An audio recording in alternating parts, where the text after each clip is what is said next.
Welcome વિદ્યાર્થી મિત્રો, આપણે ચેપ્ટર નંબર 9ના સ્વાધ્યાયના દાખલા ગણી રહ્યા છે। 25 સ્વાધ્યાયના દાખલા આપણે ગણી ચૂક્યા છે અને 26મા દાખલા તરફ આપણે આગળ વધીએ તો બધા 26ની રકમ વાંચશે। તમને કીધું કે નીચેના પ્રશ્નોના જવાબ આપો। એમાં ABCDE એમ 5 ક્વેશ્ચન તમને પૂછેલા છે અને પહેલો ક્વેશ્ચન છે વસ્તુએ આંખ સાથે બનાવેલો ખૂણો અને વિવર્ધક લેન્સથી રચાયેલો અને આભાસી પ્રતિબિંબ આંખ સાથે બનાવેલો ખૂણો સમાન છે, તો પછી વિવર્ધિક કાચ કયા અર્થમાં કોણીય મોટવણી આપે? ઓકે, ક્વેશ્ચનને સમજીએ વિદ્યાર્થી મિત્રો આકૃતિ દ્વારા। તમને કીધું કે આ સપોઝ કે બહિગોળ લેન્સ છે। માનો વસ્તુ તમારી એફ અને ઓપ્ટિકલ કેન્દ્રની વચ્ચે છો તો આપણે આભાસી પ્રતિબિંબ મળે। રકમમાં એ જ કીધેલું છે તમને, આભાસી પ્રતિબિંબ મેળવીએ।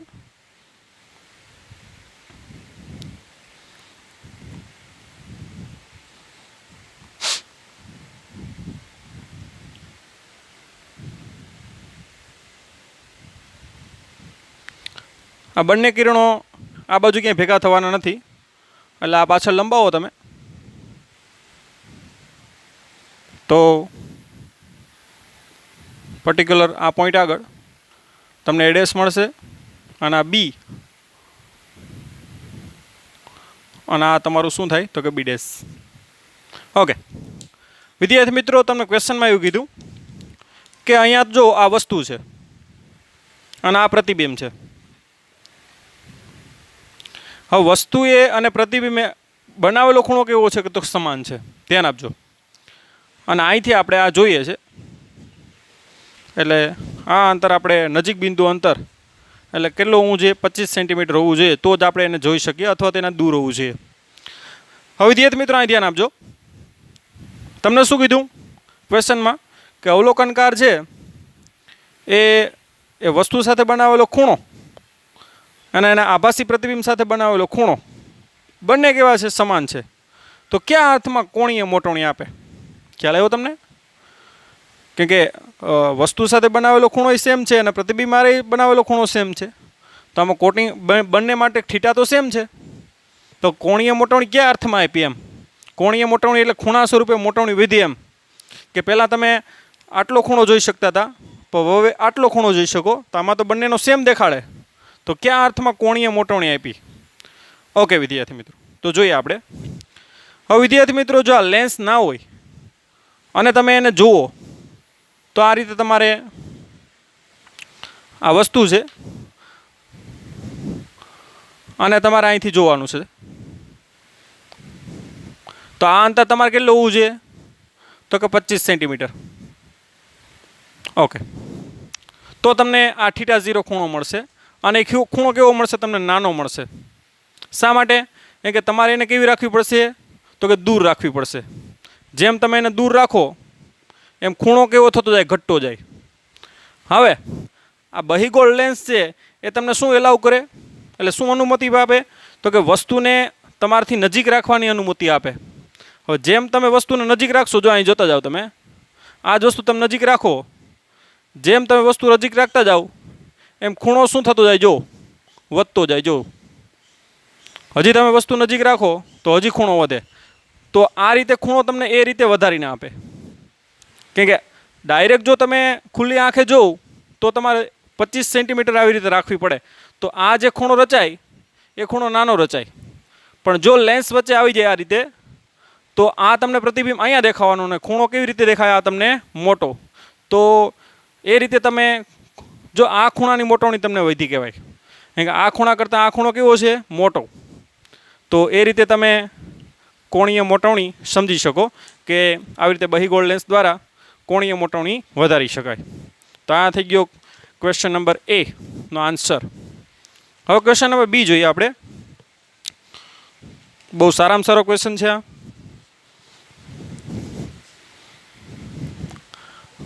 ઓકે,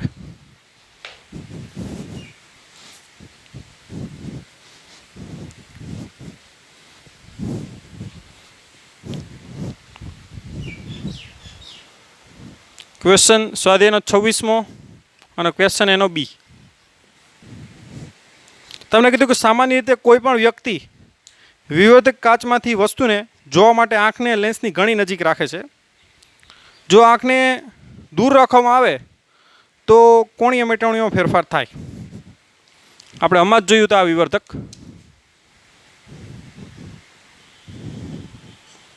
હમણાં જ આ પ્રતિબિંબ જે છે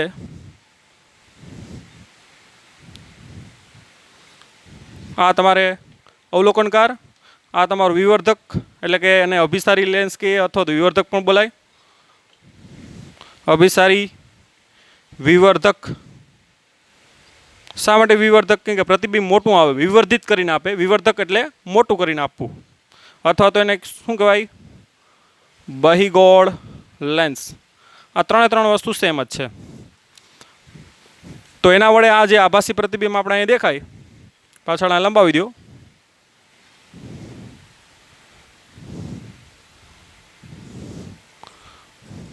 તો અવલોકનકાર છે એ વિવર્ધકની આંખ જો નજીક રાખે તો કોઈ ફેરફાર થાય, અને જો થાય તો કેવો ફેરફાર થાય એ આપણે જવાબ આપવાનો છે.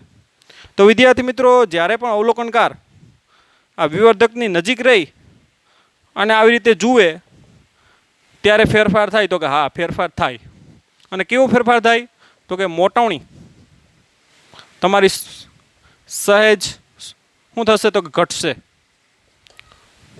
તો આ રીતનો ફેરફાર થાય કે જ્યારે અવલોકનકાર છે એ વિવર્ધકની નજીક રહીને આવી રીતે જુએ તો ફેરફાર થાય, તો કે યસ. અને કેવો ફેરફાર થાય? તો કે મોટવણીમાં સહેજ શું થાય? ઘટાડો. શા માટે? કેમ કે વસ્તુ એ લેન્સ સાથે બનાવેલો ખૂણો અને આંખ સાથે બનાવેલો ખૂણો કેવો હોય? અલગ અલગ હોય. એને કારણે મોટવણીમાં ફેરફાર થાય. કેમ કે મોટવણી બરાબર આપણે ખ્યાલ છે કે પ્રતિબિંબે બનાવેલો ખૂણોના છેદમાં શું થાય? આંખે વસ્તુ સાથે બનાવેલો ખૂણો. તો ખૂણામાં ફેરફાર થાય તો મોટવણીમાં ફેરફાર થાય. જે આપણે એસ્ટ્રોનોમિકલ ટેલિસ્કોપ છે એમાં પણ ભણી ચૂક્યા છે. તો પ્રકાશીય ઉપકરણોમાં એ આપણે ભણ્યા જ છે. ઓકે, હવે ક્વેશ્ચન સી જો. તમને કીધું કે સાદા માઇક્રોસ્કોપની મોટવણી અથવા મોટી શક્તિ કયો તમે, એની કેન્દ્ર લંબાઈના વ્યસ્ત પ્રમાણમાં હોય. આપણે ખબર છે સાદા માઇક્રોસ્કોપની મોટવણી કેટલી હોય? તો કે 1+d/fe. જો પ્રતિબિંબ ડી અંતર રચાતું હોય તો ડી એટલે તમારું નજીક બિંદુ અંતર 25 સેન્ટીમીટર. એની મોટવણી આ રીતે અપાય.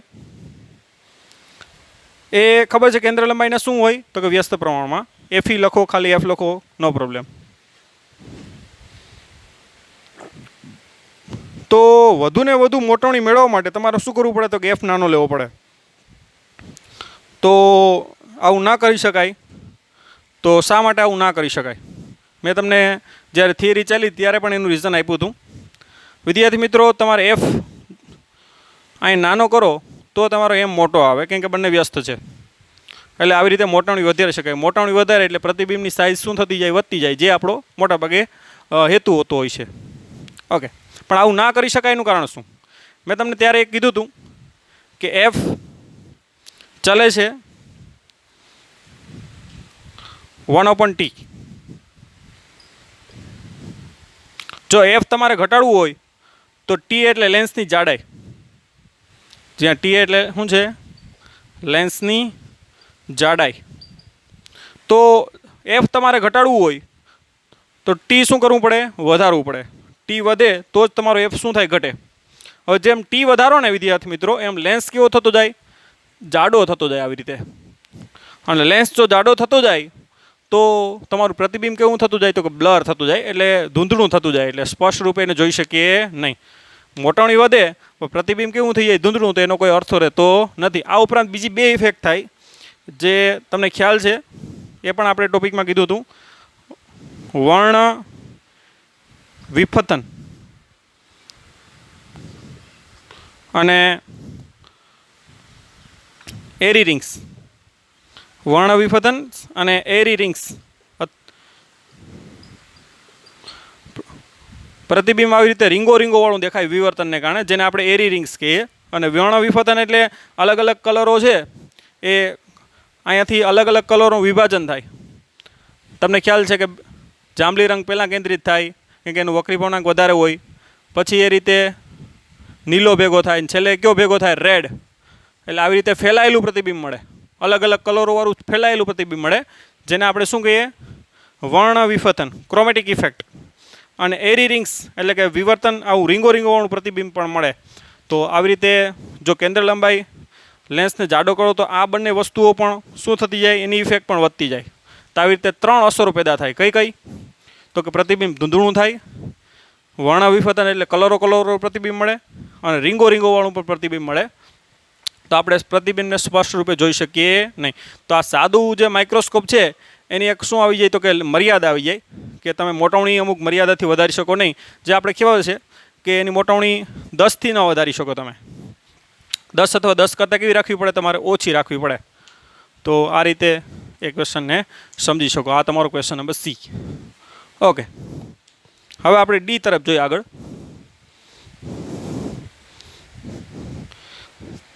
તમે વ્યવસ્થિત રીતે લખતા જજો વિદ્યાર્થી મિત્રો. સંયુક્ત માઇક્રોસ્કોપના ઓબ્જેક્ટિવ અને આઈપીસ બંનેની કેન્દ્ર લંબાઈ નાની શા માટે રાખવામાં આવે? સંયુક્ત માઇક્રોસ્કોપ છે. ડી ક્વેશ્ચન જુઓ. એમાં એફઓ અને એફઈ નાના શા માટે રાખવામાં આવે? તો એના મોટવણીના સૂત્ર ઉપરથી ખ્યાલ આવે. સંયુક્ત માઇક્રોસ્કોપની મોટવણી આપણે ખ્યાલ છે વીઓના છેદમાં યુઓ M1 ગુણ્યા M2. M2 એટલે ખ્યાલ છે 1/D/FE. ઓકે, હવે વિદ્યાર્થી મિત્રો એફઈ તમે નાનું રાખો તો જ તમને આ મોટું મળે, તો મોટવણી વધારે મળે. એટલે ડાયરેક્ટ એફઈનું તો સમજી શકાય કે એફઈ જો નાનું હોય તો એમ કેવું મળે? વધારે. એટલે એફઈ નાનું શા માટે ખ્યાલ આવી ગયો. પણ એફઓ શા માટે નાનું રાખવું જોઈએ? તો એના માટે સેજ સૂત્રને આગળ વધારવું પડશે. વિદ્યાર્થી મિત્રો તમારી જાતે થોડુંક તમારે કરવાનું છે. 1/V 1/-u plus 1/V is equal to ખ્યાલ છે 1/f. આના ઉપરથી મોટવણીનું સૂત્ર આપણે વીઓના છેદમાં યુઓ બરાબર સૂત્ર આ તમારે મેળવવાનું છે. આ રીતે તમને સૂત્ર મળશે એફના છેદમાં યુ માઇનસ એફઓ. ખ્યાલ આવ્યો? વીઓ પણ યુઓ ની કિંમત તમારે આ સૂત્ર ઉપરથી મેળવવાની છે, જે તમારે જાતે કરવાનું છે. ના આવડે તો મને કહેજો પછી. વીઓના છેદમાં યુઓ બરાબર શું થાય? તો કે એફઓના છેદમાં યુ માઇનસ એફઓ 1+D/FE. હવે વિદ્યાર્થી મિત્રો ધ્યાનથી જુઓ. અહીંયા તમને એફઈનું તો રીઝન મળી ગયું. એફઓ હવે શું? હવે માઇક્રોસ્કોપને યાદ કરો. આપણે માઇક્રોસ્કોપની થિયરી યાદ કરો. ત્યાં કીધું હતું કે આ યુ છે એ એફઓની કેવું હોવું જોઈએ? નજીક. એટલે કે યુ નાનું હોવું જોઈએ. હવે યુ નાનું હોવું જોઈએ તો એના કરતાં એફઓ પણ કેવું હોવું જોઈએ? નાનું હોવું જોઈએ. ખ્યાલ આવ્યો? કેમ કે યુ એફઓ કરતાં યુ સેજ, કેમ કે આપણે જે પણ નાની નાની વસ્તુ જોઈએ એ ઓબ્જેક્ટિવથી કેવી રાખીએ? એકદમ નજીક રાખતા હોય. તો વસ્તુ અંતર નાનું હોય તો એફઓ એના કરતાં પણ કેવું હોવું જોઈએ? નાનું હોવું જોઈએ. કેમ કે યુ છે આવી રીતે ધ્યાન આપજો. આ તમારો ઓબ્જેક્ટિવ લેન્સ છે, ધ્યાન આપજો. માઇક્રોસ્કોપનો કયો લેન્સ છે? આ ઓબ્જેક્ટિવ. ધ્યાન આપજો. આ તમારો એફ અને આ તમારો એફઓ. હવે જે પણ આપણે નાના નાના રક્તકણો, શ્વેતકણો, ત્રાકકણો અથવા જે પણ નાની નાની વસ્તુ જોવી હોય એને આપણે નજીક રાખતા હોય. એટલે આ તમારું યુ. હવે આ તમારો આની અંદર તો આવે તો ના ચાલે.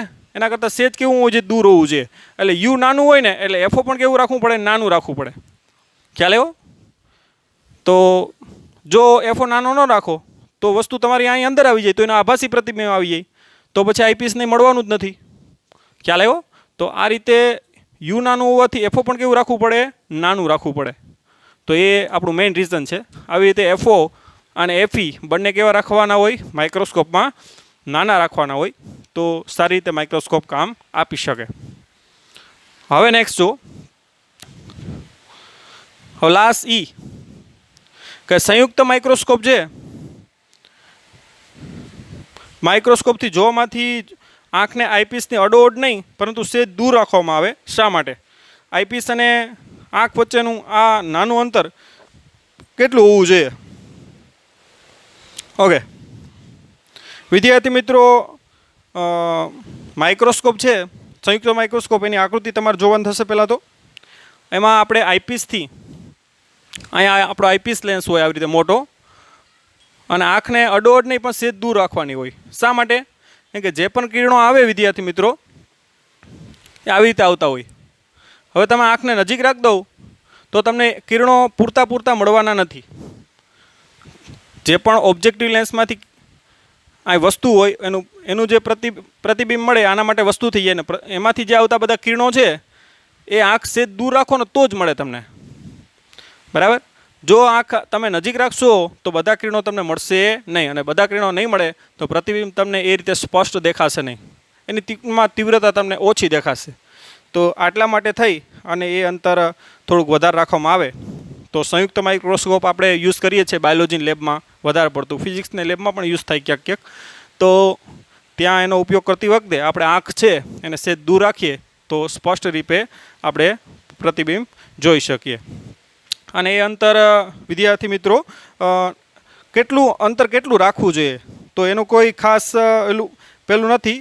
એ અંતર તમે 1 થી 2 સેન્ટીમીટર સુધી રાખી શકો. ઓકે, હવે 27મો દાખલો જુઓ. ઓકે, આપણે ઇરેઝ કરી દઈએ ત્યાં સુધી તમે રકમ વાંચો. સ્વાધ્યાયનો 27મી રકમ વાંચો ત્યાં સુધી.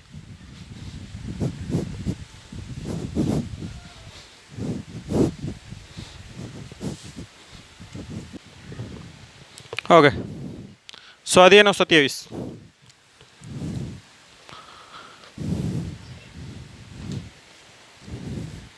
તમને કીધું કે 1.25 સેન્ટીમીટર કેન્દ્ર લંબાઈના ઓબ્જેક્ટિવ અને 5 સેન્ટીમીટર કેન્દ્ર લંબાઈનો આઈપીસ વડે તમારે 30x કોણીય મોટવણી મેળવી. 30x એટલે 30 ગણી, એટલે મોટવણી કેટલી છે 30 વિદ્યાર્થી મિત્રો.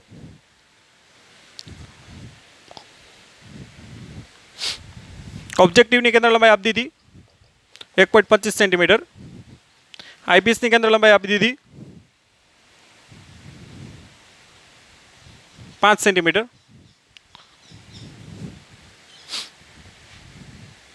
અને એક માઇક્રોસ્કોપ બનાવવાનું છે આપણે, અને એની મોટવણી આપણે કેટલી જોતી 30. તો સંયુક્ત માઇક્રોસ્કોપની ગોઠવણી કઈ રીતે કરવી જોઈએ?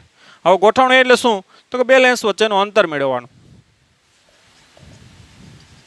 ગોઠવણીમાં એક જ વસ્તુ આવે, બે લેન્સો વચ્ચેનું અંતર L એ કેટલું રાખવું જોઈએ? આપણે ખબર છે કે L બરાબર શું થાય? તો કે VO પ્લસ UE.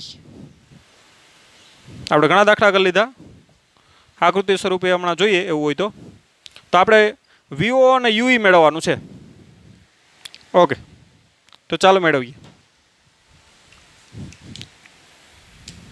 સંયુક્ત માઇક્રોસ્કોપ અહીંયા દોર દઉં. ઓબ્જેક્ટિવ નાનો હોય, આઈપીસ આવી રીતે મોટો હોય.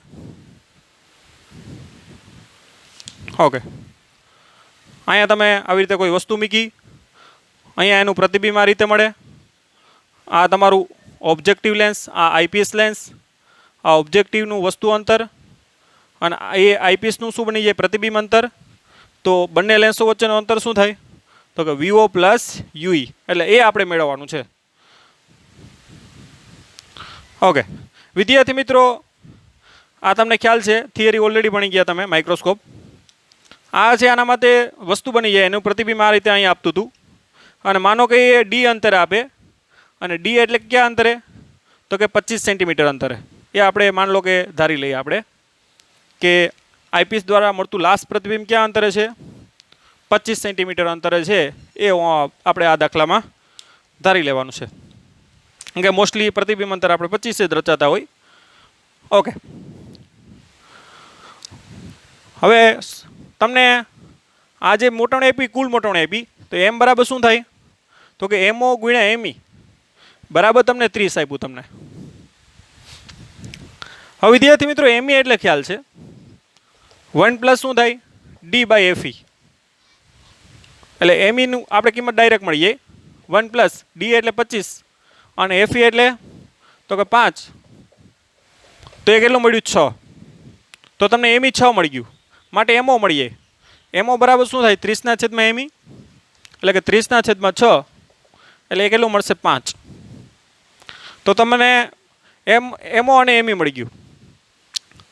હવે વિદ્યાર્થી મિત્રો ધ્યાન આપજો, હવે આપણે UE પણ મળી જાય.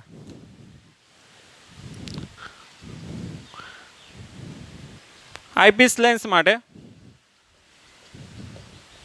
આપણે ખબર છે 1 minus 1/UE plus 1/VE is equal to શું થાય 1/FE.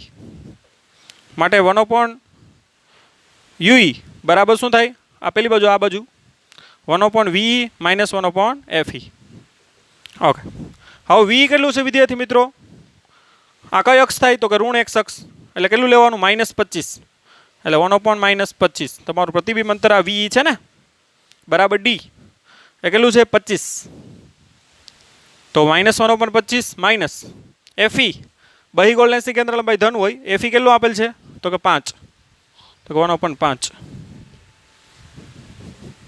માટે 1/UE બરાબર કેટલું થાય તો કે -25 માઇનસ ઉપર 5 નીચે 5 દશા લઈ લ્યો, એટલે -6/માં કેટલું થાય 25.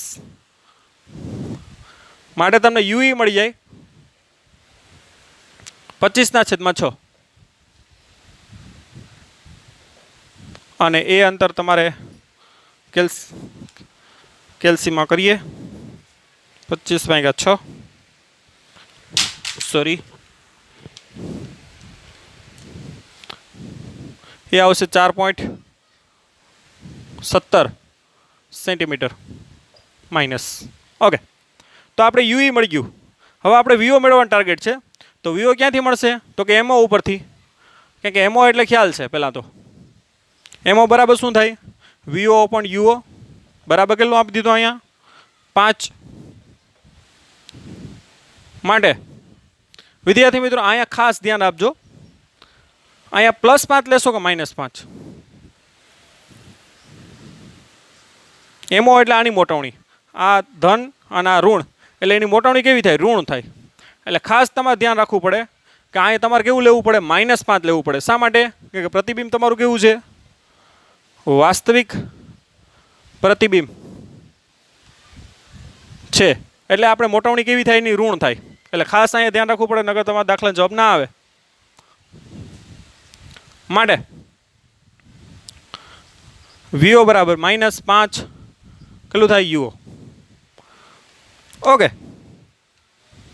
તો હવે આપણે કોના માટે લખ નાખીએ તો કે ઓબ્જેક્ટિવ લેન્સ માટે.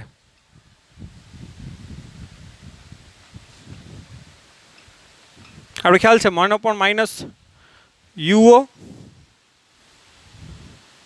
Plus 1/VO is equal to 1/FO. UO એટલે શું થાય તો વિદ્યાર્થી મિત્રો અહીંયા તમારે મેળવવાનું VO છે, એટલે તમારે UO ની કિંમત મુકાય. એટલે UO ની કિંમત શું થાય -VO/5. તો UO ની કિંમત મૂકી દો, કેમ કે આપણે મેળવવાનું VO છે. ઓકે, તો કિંમત મૂકી દઈએ આપણે એની માઇનસ UO ની કિંમત 1/-VO/5 plus VO is equal to 1/FO. FO એટલે કેટલું છે 1.25. આ છેદનો ઉપર હોઈ જાય, માઇનસ માઇનસ પ્લસ, એટલે 5/VO પ્લસ 1/VO બરાબર 1/1.25, એટલે 5/6/VO બરાબર 1/1.25. માટે VO બરાબર કેટલું આવશે તો કે 6 ગુણ્યા 1.25, એટલે એ કેટલું આવશે 7.5 સેન્ટીમીટર. તો આ જે તમારું અંતર આવ્યું એ 7.5 આવ્યું. આ કેટલું આવ્યું તો કે 4.17. તો આવી રીતે બંનેનો સરવાળો કરો તો બે લેન્સ વચ્ચેનું અંતર L બરાબર, જે ગોઠવણી રાખવી પડે આપણે, -UO પ્લસ -VO. UO કેટલું છે આપણું 4.17 પ્લસ 7.5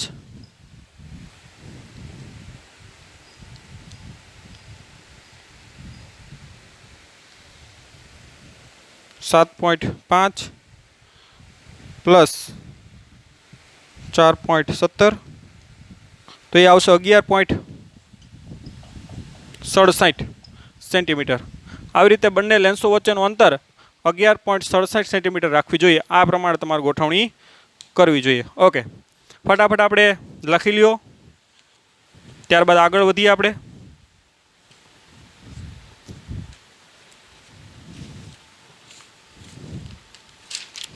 ઓકે, બુક્સ, ડસ્ટર,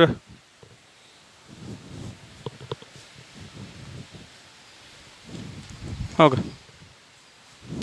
સ્વાધ્યાય 28માં રકમ વાંચો બધા. ઇરેઝ કરું ત્યાં સુધી રકમ વાંચો બધા. ઓકે.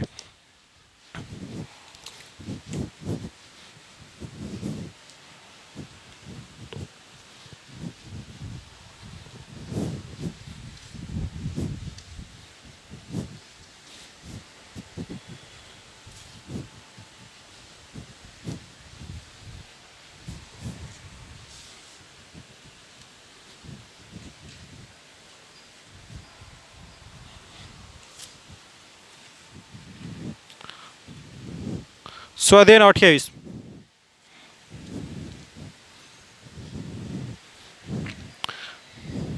એક નાના ટેલિસ્કોપમાં 140 સેન્ટીમીટર કેન્દ્રમાં ઓબ્જેક્ટિવ ટેલિસ્કોપ છે, ધ્યાન આપજો. 140 સેન્ટીમીટર ઓબ્જેક્ટિવની કેન્દ્ર લંબાઈ અને આઈપીસની કેન્દ્ર લંબાઈ 5 સેન્ટીમીટર.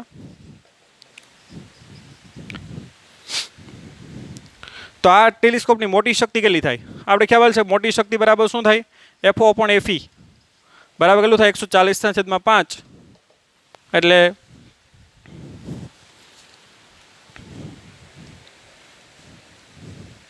28. તો એની મોટી શક્તિ કેટલી થાય? 28. ઓકે, હવે નેક્સ્ટ. જ્યારે ટેલિસ્કોપને સામાન્ય ગોઠવણી કરેલું હોય ત્યારે અને જ્યારે અંતિમ પ્રતિબિંબ 25 સેન્ટીમીટર હોય ત્યારે આપણે આ મોટી શક્તિ મેળવવાની છે. સામાન્ય ગોઠવણી કરેલું હોય ત્યારે આ રીતે જ થાય.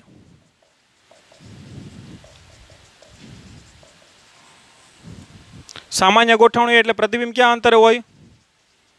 અનંત અંતરે. ધ્યાન રાખજો, તમને જ્યારે પણ એમ કહે કે સામાન્ય ગોઠવણી કરેલી હોય ત્યારે પ્રતિબિંબ અનંત અંતર હોય અને પ્રતિબિંબ અનંત અંતર રચાતું હોય ત્યારે આપણે ખબર છે કે ટેલિસ્કોપની ગોઠવણી આ રીતે લખાય. તો આ સામાન્ય ગોઠવણી દરમિયાન મળી ગયું આપણે. હવે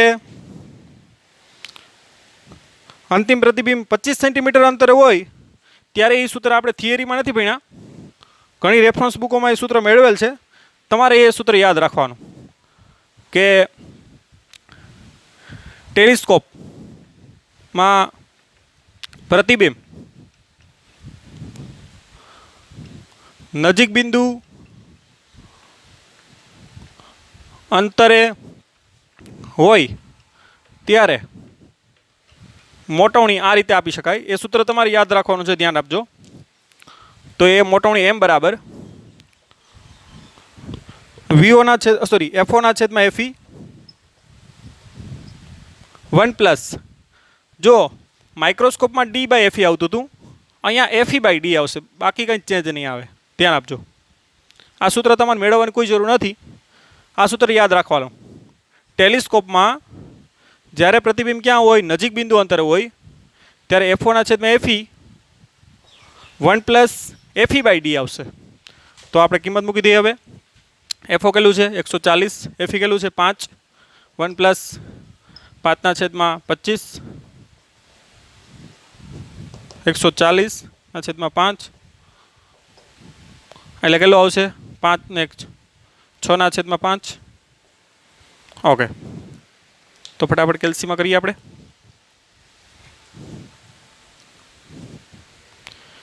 140 × 6 / 25 એ આવશે 33.6. તો મોટવણી છે એ સેજ વધારે આવે છે. તો આ રીતે નજીક બિંદુ અંતરે કરતાં મોટવણી વધારે આવે, પણ નજીક બિંદુ અંતરે પણ પ્રતિબિંબ જોવા માટે સેજ આંખને મુશ્કેલી પડે છે. તો પ્રતિબિંબને અનંત અંતર રચવું એ જ વ્યવહારિક છે. તો એ આપણી આંખ એને આરામ રીતે શું કરી શકે? જોઈ શકે. અનંત અંતરે એટલે 10-20 મીટર એ અનંત અંતર પણ હોઈ શકે આપેલ પેરામીટર માટે. ઓકે, તો આ રીતે સ્વાધ્યાયનો 28મો સમજી શકાય. બીજું કાંઈ એમાં છે નહીં. ઓકે, 2 જ ક્વેશ્ચન છે. હવે 29મો જુઓ. રકમ વાંચો વિદ્યાર્થી મિત્રો. 29મી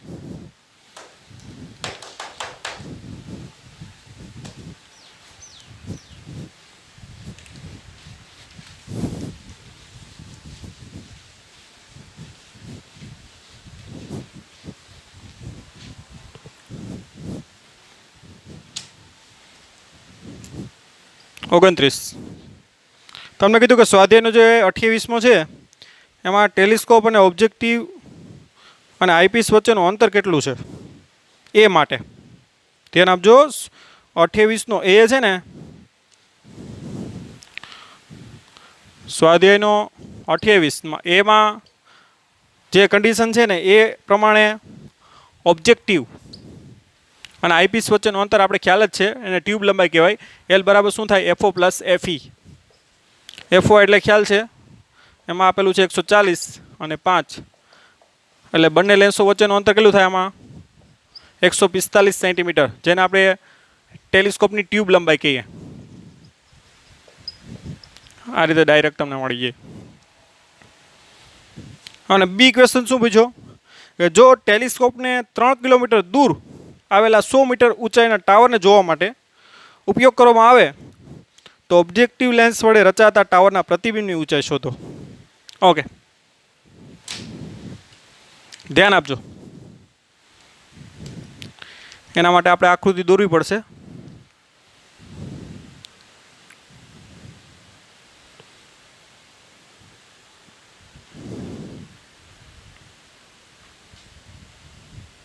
આઈપીસ નાનો હોય, ઓબ્જેક્ટિવ મોટો હોય. આઈપીસ નાનો હોય, 100 કિલોમીટર દૂર છે ટાવર. આવી રીતે 100 કિલોમીટર એટલે અતિ દૂરનું અંતર કહી શકો.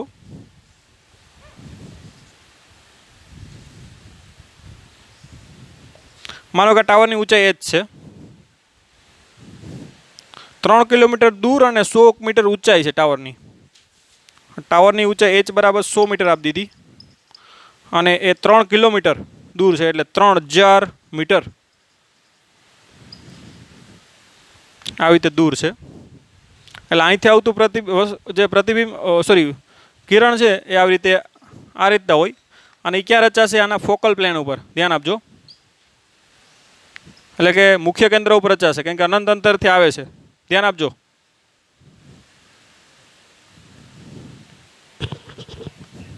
અને આ રીતે આ તો સીધે જ જવાનું છે, એટલે અહીંયા પ્રતિબિંબ તમારું રચાશે આ રીતે. ઓકે, અથવા આમ લઈ શકો વિદ્યાર્થી મિત્રો, ડાયરેક્ટ ઓપ્ટિકલ કેન્દ્રમાંથી જ લેવાનું થાય, સીધે સીધું પાસ થઈએ. ઓકે ઓકે, આ અનંત અંતરથી આવે છે એટલે એનું પ્રતિબિંબ ક્યાં રચાવવાનું? ફોકલ પ્લેન ઉપર. એટલે આ અંતર કેટલું થાય? FO જેટલું થાય. ધ્યાન આપજો.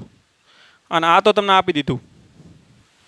માનો કે આ ખૂણો આલ્ફા બનાવે તો સામસામેના ખૂણા કેટલા હોય? સરખા હોય.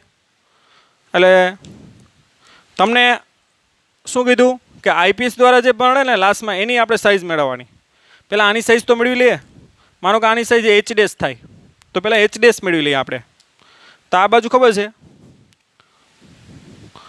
વસ્તુ તરફ tan આલ્ફા, વસ્તુ તરફ એટલે આ બાજુ tan આલ્ફા બરાબર શું થાય? સામેની બાજુ ને છેદમાં પાસેની બાજુ. સામેની બાજુ કેટલી છે? 100. પાસેની બાજુ કેટલી છે? 3000. એટલે 1/30 રેડિયન, આલ્ફા. તો tan આલ્ફા બરાબર તમે આલ્ફા પણ લખી શકો, એમાં કોઈ પ્રોબ્લેમ નથી. tan આલ્ફા બરાબર એપ્રોક્સિમેટ આલ્ફા પણ લખી શકો અને 1/30 પણ તમે લખી શકો. અથવા તેમ ના લખવું હોય તો પણ ચાલે, 1/30 લખો. આ બાજુ પણ tan આલ્ફા લખી નાખો. પ્રતિબિંબ તરફ tan આલ્ફા, પ્રતિબિંબ તરફ. આ પ્રતિબિંબ છે ઓબ્જેક્ટિવનું.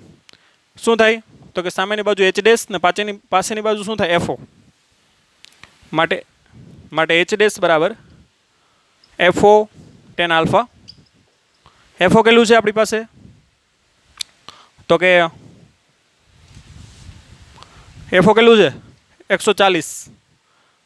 રકમ મેં તમને કીધું ને સ્વાધ્યાય 28માંથી લેવાની, એમાં FO 140 આપેલ છે અને FE કેટલું આપેલ છે? તો કે 5 આપેલ છે. ધ્યાન આપજો.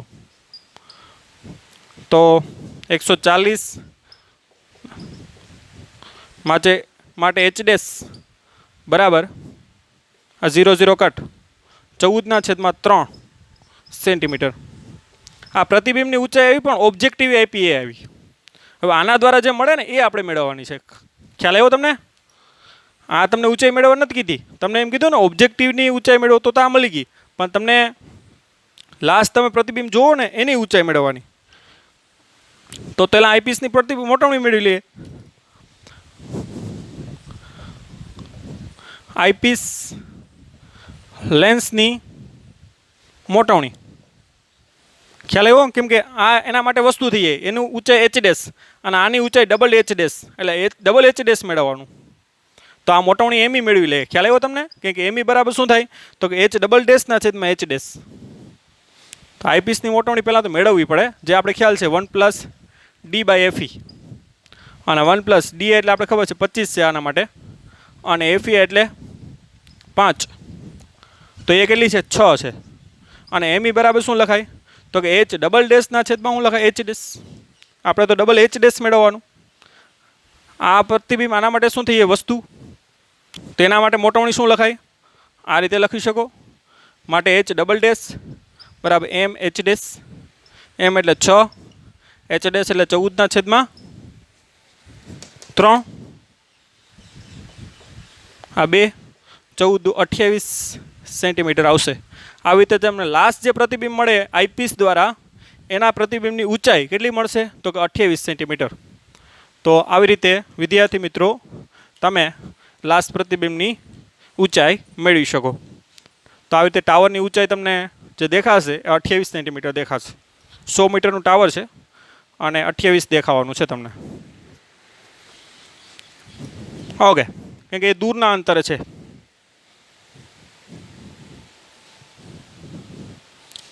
ઓકે, હવે આમાં સી પણ છે વિદ્યાર્થી મિત્રો. હજી જો ટાવરનું અંતિમ પ્રતિબિંબ 25 સેન્ટીમીટર મેળવવામાં આવે તો પ્રતિબિંબની ઊંચાઈ શોધો, જે તો આપણે મેળવી લીધી. તો બીમાં શું કીધું હતું? ઓબ્જેક્ટિવ વડે આ બીનો આ જવાબ છે, ધ્યાન આપજો. આ બીનો જવાબ છે અને આ કોનો જવાબ છે? સીનો.